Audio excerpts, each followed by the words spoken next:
So hi all, once again welcome back to Learn Faces YouTube ചാനലിലെ മറ്റൊരു പുതിയ വീഡിയോയിലേക്ക് ഏവർക്കും സ്വാഗതം. ഇപ്പോൾ നമ്മൾ ഇന്ന് വന്നിട്ടുള്ളത് നമ്മുടെ SSLC മാത്സിലെ സോളിഡ്സ് അഥവാ ഘനരൂപങ്ങൾ എന്ന ചാപ്റ്ററിലെ ഫുള്ളായിട്ടുള്ള ഫുൾ ഫോർമുല നോക്കാം നമുക്ക്. അതായത് ആദ്യമായിട്ട് തന്നെ നമുക്ക് ഈ ഘനരൂപം എന്ന ചാപ്റ്ററിലെ എല്ലാവിധ ഫോർമുലയും നമ്മൾ നോക്കും. അതായത് ഫുൾ ഫോർമുലയാണ് നോക്കാൻ പോകുന്നത്. സോ അതിന് മുമ്പ് ഇതിൻ്റെ നോട്ട് നിങ്ങൾക്ക് ആവശ്യമായിട്ട് നമ്മൾ വാട്സപ്പ് ചാനൽ നിങ്ങൾ ജോയിൻ ചെയ്യാൻ മറക്കരുത്. Link description ബോക്സിലുണ്ട്.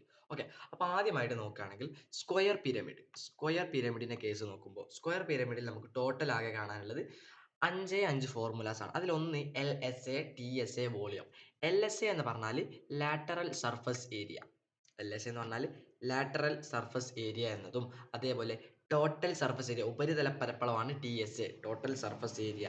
അപ്പം നമ്മൾ LSA എന്ന് പറഞ്ഞാൽ 2 ഇൻറ്റു AL ആണ്. 2 ഇൻറ്റു AL ആണ്. ഇനി TSA ടോട്ടൽ സർഫസ് ഏരിയ എന്ന് പറഞ്ഞാൽ നമ്മൾ A സ്ക്വയർ എന്ന് പറഞ്ഞാൽ എങ്ങനെയുള്ള A സ്ക്വയർ, നമ്മളൊരു സമചതുര സ്തൂപികയിൽ ഇങ്ങനെയുള്ള ഈ ഒരു ഭാഗമല്ലേ, ഇതാണ് A സ്ക്വയർ. ഇതാണ് A സ്ക്വയർ, നമുക്കറിയാലോ, ആ ഒരു A square.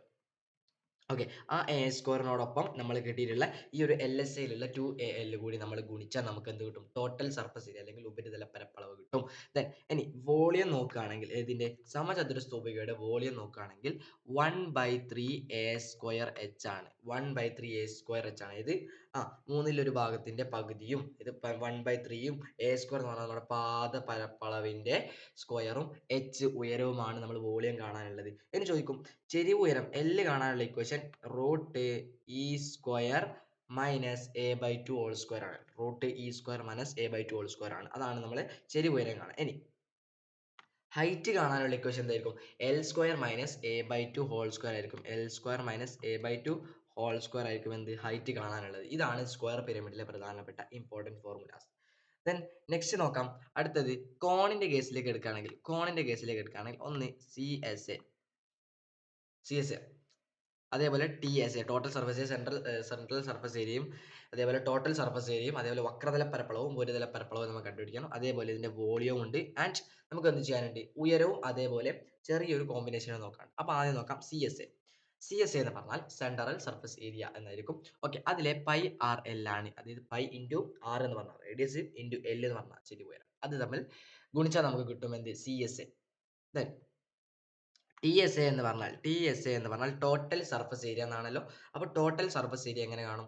Total surface area കാണാൻ ചെയ്യേണ്ടത് πR സ്ക്വയർ. അതായത് ടോട്ടൽ സർഫസ് ഏരിയ എന്ന് പറയുമ്പോൾ πR സ്ക്വയർ. നമ്മളെ ആ ഒരു ഉരുണ്ട ഭാഗത്തുള്ള ആ കോണിന്റെ ആ ഒരു ഭാഗം, അതായത് ഈ ഒരു ഭാഗമാണ് നമ്മളെ എന്തെന്ന് പറയാ, ഈ ഒരു ഭാഗമാണ് നമ്മുടെ πR സ്ക്വയർ പ്ലസ് πRL നമ്മൾ നേരത്തെ പഠിച്ച സെൻട്രൽ. അപ്പോൾ CSAയുടെ ഏതാണോ കിട്ടിയുള്ളത് അതിനടുത്ത് ആഡ് ചെയ്ത് കൊടുത്തത്. അപ്പോൾ πR സ്ക്വയർ പ്ലസ് πRL ആണ്. ദെൻ വോളിയം നോക്കുകയാണെങ്കിൽ 1/3 നേരത്തെ നമ്മൾ സ്ക്വയർ പിരമിഡിന്റെ പറഞ്ഞ കേസ് തന്നെയാണ്. 1/3 πR square H 1/3 πR square H ആണ്. ഇനി റേഡിയസ് ഓഫ് സെക്ടർ, അതായത് റേഡിയസ് നമ്മൾ വൃത്തം മുറിച്ചുണ്ടാക്കുന്ന റേഡിയസും സ്ലാന്റ് ഹൈറ്റും എപ്പോഴും സെയിം ആയിരിക്കും. നമ്മൾ വൃത്തത്തെ എങ്ങനെ മുറിക്കൂല, അതായത് ഈ ഒരു വൃത്തത്തെ എങ്ങനെ മുറിക്കുമ്പോൾ ഇവിടെ കിട്ടുന്ന ഒരു ആറില്ലേ, ഈ ഒരു ആറും ഈ ഒരു എല്ലും എപ്പോഴും എന്തായിരിക്കും? സെയിം ആയിരിക്കും. ആ ഒരു ആറും ഈ ഒരു എല്ലും എപ്പോഴും എന്തായിരിക്കും? സെയിം ആയിരിക്കും. ഇനി L ഈസ് ഈക്വൽ ടു, ഇനി ചെരിവ് ഉയരം കാണാൻ L is equal to √H square plus R square ആണ്. അപ്പം L is equal to √H square ഉയരത്തിന്റെ വർഗവും പ്ലസ് ആരത്തിന്റെ വർഗവുമാണ്. അതേപോലെ ബേസ് റേഡിയസ് ഓഫ് കോൺ ആണെങ്കിൽ എന്താണ്? R square is equal to x/300. അപ്പൊ എന്താ? R/R ഈക്വൽ ടു തീറ്റ. ഏതാണോ കോണ് θ/360, ഇങ്ങനെയും പറയും θ/360 എന്നും പറയും. ഇതാണ് നമുക്ക് കോണിലെ പ്രധാനമായി പഠിക്കാനുള്ളത്. ഇനി സിലിണ്ടറിന്റെ കേസിൽ നോക്കുകയാണെങ്കിൽ അതിലൊന്ന് CSA പഠിക്കാനുണ്ട്. CSA എന്ന് പറഞ്ഞാൽ നമുക്കറിയാം, നേരത്തെ പറഞ്ഞതുപോലെ അതിന്റെ എന്താ 2πRH ആണ്.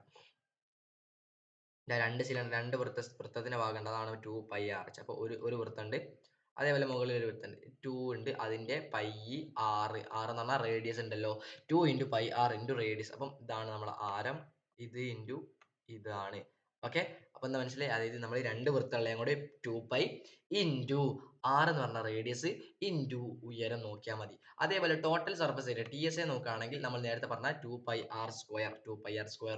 എന്ത് കൂട്ടണം? നമ്മൾ നേരത്തെ കണ്ടുപിടിച്ചിട്ടുള്ള സി എസ് ഐ കാണാനുള്ള ഇക്വേഷന്റെ 2πrh കൂട്ടണം, 2πrh കൂട്ടണം. ഇനി ചോദിക്കും സിലിണ്ടറിന്റെ വോളിയം കാണാനുള്ള ഇക്വേഷൻ എന്തായിരുന്നു? സിലിണ്ടറിന്റെ വോളിയം കാണാൻ πr²h ആണ്. സിലിണ്ടറിന്റെ വോളിയം കാണാനുള്ള ഇക്വേഷൻ എന്തായിരുന്നു? πr²h ആണ്. πr²h ആണ് എന്ത്? സിലിണ്ടറിന്റെ വോളിയം കാണാനുള്ള ഇക്വേഷൻ. ദെൻ ലാസ്റ്റ് നോക്കുകയാണെങ്കിൽ സ്ഫിയറും ഹെമിസ്ഫിയറും. സ്ഫിയർ എന്ന കേസ് എന്താ? സ്ഫിയർ എന്ന് പറഞ്ഞാൽ ദാ ഇതേമാതിരിയുള്ള ഒരു വൃത്തം മാത്രമാണ്, ഒരു വൃത്തത്തിനുള്ളിലുള്ള ഇങ്ങനെയുള്ള ഒരു ഭാഗം മാത്രമാണ് സ്ഫിയർ എന്ന് പറഞ്ഞാൽ. ഓക്കെ, അപ്പോൾ നോക്കാം. സ്ഫിയറിന്റെ ടോട്ടൽ സർഫസ് ഏരിയയും വോളിയവും മാത്രമേ നമുക്ക് ഇവിടെ പഠിക്കാനുള്ളൂ. അപ്പോൾ ടി എസ് എ എന്ന് പറഞ്ഞാൽ, സ്ഫിയറിന്റെ ടി എസ് എ എന്ന് പറഞ്ഞാൽ 4πr² ആണ്, 4πr² ആണ്. അപ്പോൾ നമ്മൾ ഹെമിസ്ഫിയറിന്റെ കേസിലേക്ക് എത്തുമ്പോൾ അത് ടി എസ് എ എന്തായിരിക്കും? 3πr² ആയിരിക്കും. ടി എസ് എ എന്ന് പറഞ്ഞാൽ 3πr² ആയിരിക്കും. അതേപോലെ നമുക്ക് വോളിയം നോക്കുകയാണെങ്കിൽ, സ്ഫിയറിന്റെ കേസിലെ വോളിയം നോക്കുകയാണെങ്കിൽ 4/3πr³ ആണ്, 4/3πr³ ആണ്. അപ്പോൾ വോളിയത്തിന്റെ കേസ് നോക്കുകയാണെങ്കിൽ 4/3πr³ ആയിരിക്കും. സ്ഫിയറിന്റെ കേസിൽ 4/3πr³ ആയിരിക്കും. ഇനി സി എസ് എ എന്ന് പറഞ്ഞാൽ, സി എസ് എ എന്ന് പറഞ്ഞാൽ 2πr² ആയിരിക്കും. ടി എസ് എ എന്ന് പറഞ്ഞാൽ സി എസ് എ എന്ന് പറഞ്ഞാൽ 2πr² ആയിരിക്കും. എങ്ങനെ? അതായത് ഹെമിസ്ഫിയർ എന്ന് പറഞ്ഞാൽ ഈ ഒരു ഭാഗം മാത്രമല്ലേ ഉണ്ടാവും, ഈ ഒരു ഭാഗം മാത്രമല്ലേ ഉണ്ടാവുക. അപ്പം ഇതെന്താ? ഇത് ടോട്ടൽ നമ്മൾ ഇത് അവിടെ 4 എടുത്താൽ ഈ ഒരു ഭാഗം മാത്രം എടുക്കുകയാണ്, അത് രണ്ടായിക്കില്ലേ? അതാണ് 2πr². പിന്നെ നമ്മൾ ഹെമിസ്ഫിയറിന്റെ വോളിയത്തിന്റെ കേസിലേക്ക് കിടക്കുകയാണെങ്കിൽ അത് 2/3 2/3πr³ ആയിരിക്കും, 2/3πr³ ആയിരിക്കും. ഇത്രയാണ് നമുക്ക് ഈ ഒരു സോളിഡ്സ് എന്ന ചാപ്റ്റർ, ഇത് SSLC മാത്സിലെ സോളിഡ്സ് എന്ന ചാപ്റ്ററിലെ എല്ലാവിധ ഫോർമുലയും നമ്മൾ ഇവിടെ കൊടുത്തിട്ടുണ്ട്. ഇതിന് നോട്ട് കിട്ടാൻ എന്തുണ്ട്? നമ്മുടെ വാട്സപ്പ് ചാനലിൽ ജോയിൻ ചെയ്ത് അവിടെ നിങ്ങൾക്ക് കിട്ടും. സോ ലിങ്ക് ഡിസ്ക്രിപ്ഷൻ ബോക്സിൽ ഉണ്ട്, മറക്കണ്ട. സോ വീഡിയോ ഇഷ്ടപ്പെടാൻ ലൈക്ക് ചെയ്യുക, ഷെയർ ചെയ്യുക ആൻഡ് സബ്സ്ക്രൈബ് ചെയ്യാൻ മറക്കണ്ട. നമുക്ക് ഇനി അടുത്തൊരു വീഡിയോ ആയിട്ട് നമുക്ക് വീണ്ടും കണ്ടുമുട്ടാം. അതുവരേക്കും ബൈ, താങ്ക് യു.